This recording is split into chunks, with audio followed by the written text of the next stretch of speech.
Right, and what I'd like you to do this time is,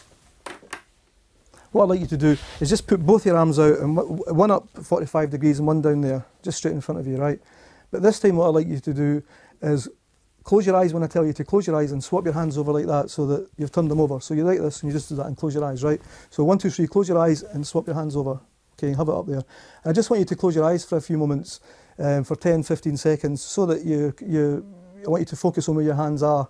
So if we do that for, say, another 10 seconds, so just concentrating where your hands are. In a moment, I'm going to ask you, when I say now, I want everybody to put both their arms parallel with the floor, okay? So, right, so when I count to 3, I want everybody to put your arms parallel with the floor. 1, 2, 3, with your eyes still closed. Put your hands parallel with the floor, okay? And what I'd like you all to do now is just to open your eyes and have a look at what's happened, okay? And have a seat. We'll have a talk about that. Have a seat. So did most of you find that, there might be 1 or 2 people who are great at this, but most people would probably find there's an inch or so difference between their arms. Is that right? Yeah. Right, okay.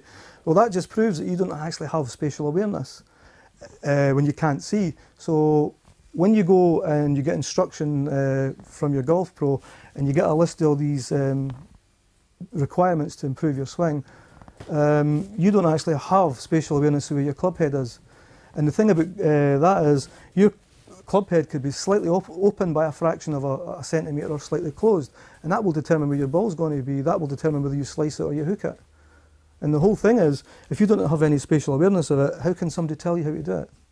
And that again is another example that you can't actually do it consciously. But you do have access to all your best shots because they're in your nervous system. If you've played 1 or 2 good games, or even 1 or 2 good shots, you can play them again. And this is what this is about. So how do we actually, and what determines the access to the shots? Well, the answer is what I call level of arousal.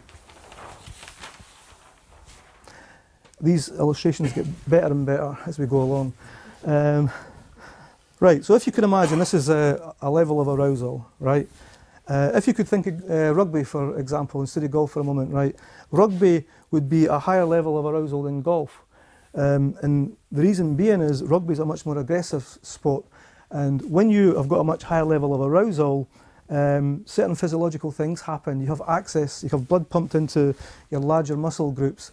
You have access to more aggression and adrenaline, and also your cerebral activity switched off. Because if you think about it, if you were to stop and think about jumping into a scrum, you probably wouldn't do it. I mean, it's all against survival techniques. So for golf, you need your cerebral activity switched on, and you need access to the larger muscle groups. For golf, it's completely different. Golf, you know, at a much lower level of arousal, you need access to the minute muscle motor skills, the smaller muscle groups. You need access to your ability to keep to strategies, etc., etc. It's a completely different level of arousal. And the way that we have access, the way that we actually move up and down these level of arousals are due to sort of programs that we have in the nervous system that go way back to caveman days. They're archaic, they're no longer needed. But it goes back to a time when physical threat was either fighting off a wild animal or a neighbouring tribe, or trying to hunt down a wild animal. And really what happens is when we go into the fight or flight response, whenever we see anything that's dangerous or we interpret something as dangerous, we start to get ourselves physiologically ready to fight off a physical threat. And that's what happens when you perceive a 15-foot hole as being a danger, or you feel kind of really anxious in front of a crowd when you're teeing off, or whatever it is. You basically trigger off the fight or flight, and your level of arousal goes away up here. And you might experience anxiety, anger, or whatever it is. But the whole thing is, your level of arousal is far too high to get access to your best shots.